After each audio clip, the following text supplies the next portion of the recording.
여러분 안녕하십니까. 광주 MBC 뉴스데스크입니다. 오늘은 다행히 코로나19 확진자가 발생하지 않았지만 광주에서 2차 대유행이 시작된 지 한 달이 다 되도록 확산세가 잦아들지 않고 있습니다. 산발적인 집단 감염도 계속되고 있는데요. 생활과 경제 위축으로 시민들의 코로나 우울증이 심해지고 있습니다. 이다현 기자입니다. 지난달 27일 광주에서 코로나19 2차 대유행이 시작된 이후 한 달이 지났습니다. 그동안 확진자가 하루에 최대 22명까지 나오면서 2차 대유행 기간에만 150명이 넘는 확진자가 발생했습니다. 광륵사에서 시작된 감염 경로도 금양 오피스텔을 거쳐 최근에 송파구까지 10여 곳에 이를 정도로 다양합니다.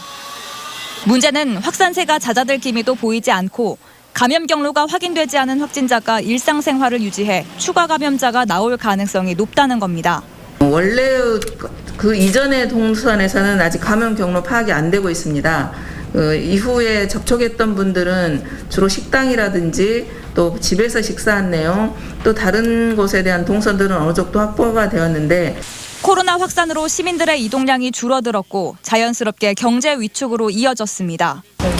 지금 절반 이상 줄었다고 봐야죠. 아예 저녁에 예약 손님이 없으니까.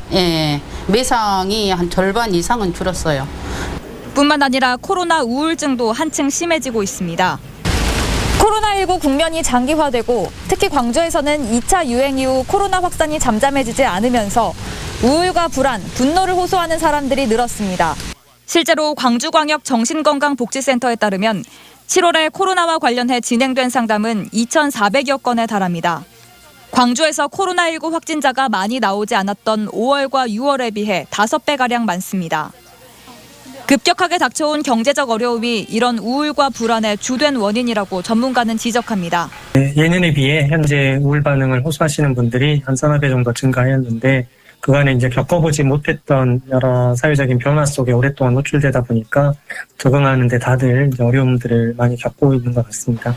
눈에 보이지 않는 코로나 바이러스가 2차 대유행을 하는 동안 광주 시민들의 일상생활과 마음에는 뚜렷한 생채기가 남고 있습니다. MBC 뉴스 이다현입니다. 코로나19 영향으로 일회용품 사용이 증가하면서 플라스틱 섬유류 폐기물도 늘어나는 것으로 나타났습니다. 광주 환경공단이 지난달 15일부터 19일까지 광역 위생매립장에 반입되는 폐기물의 실태를 조사한 결과 종이가 23%로 가장 높았고 비닐 및 플라스틱류 22%, 섬유류 19% 순으로 조사됐습니다. 환경공단은 종이와 섬유 등은 변동이 크지 않았지만 코로나19로 인해 일회용품 사용이 증가하면서 마스크 등 재활용이 불가능한 플라스틱 섬유류의 비중이 크게 늘어난 것으로 분석했습니다. 올해 수시 모집 면접에서 비대면 방식을 도입하는 대학이 잇따르고 있습니다. 광주대학교는 코로나19 확산을 방지하고 수험생들의 부담을 줄이기 위해 오는 10월 30일로 예정된 수시 면접고사를 비대면으로 진행하기로 했습니다.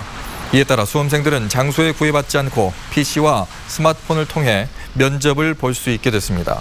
동신대학교도 오는 10월 28일로 예정된 수시 모집 면접을 비대면 방식으로 진행하기로 했습니다.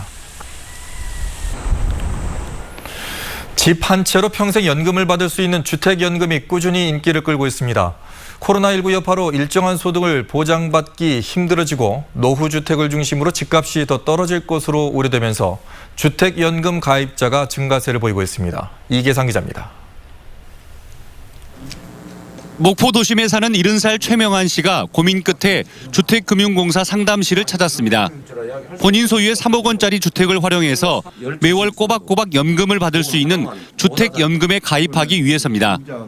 퇴직 후 고정 수입이 없는 상태에서 당장 써야 할 돈은 줄지 않는데 그렇다고 자녀들에게 의지할 수도 없기 때문입니다. 열 자식 있으면 못한다. 지금 이 연금 하나만 못해요. 그래 지금 이거 신청하려고 왔죠. 주택연금은 소유한 주택을 담보로 평생 혹은 일정 기간 동안 매월 정해진 연금을 받을 수 있는 제도입니다. 집값에 따라 연금 규모가 달라지는데 주택 감정가가 높을수록 가입자는 더 많은 연금을 받게 됩니다. 지난 2007년 주택연금이 출범한 이후 가입자가 해마다 증가해서 전국적으로 올해 7만 명을 돌파했습니다. 재작년에 광주 전남 가입자 역시 250명 선을 넘어선 데 이어 올해는 300명을 돌파할 것으로 전망됩니다. 특히 최근 3년 동안 광주 지역 아파트값이 크게 오른 가운데 노후 주택을 중심으로 가격 하락이 우려됨에 따라서 고정적인 수입이 보장되는 주택연금 제도가 더욱 주목받고 있습니다. 오래된 아파트, 구축 아파트들은 특히나 하향 추세를 보일 수밖에 없거든요. 인기가 많이 떨어지니까요. 그런 아파트는 빨리 들수록 유리한 거죠. 한국주택금융공사는 코로나19 여파로 대면 상담이 꺼려지는 만큼 전화로 충분히 상담한 뒤 담당자가 직접 찾아가는 방식으로 가입자 불편을 최소화하고 있다고 설명했습니다. MBC 뉴스 이계상입니다. 구례 군민들이 성삼재 버스 노선 허가 취소를 요구하며 이틀째 운행 저지에 나섰습니다.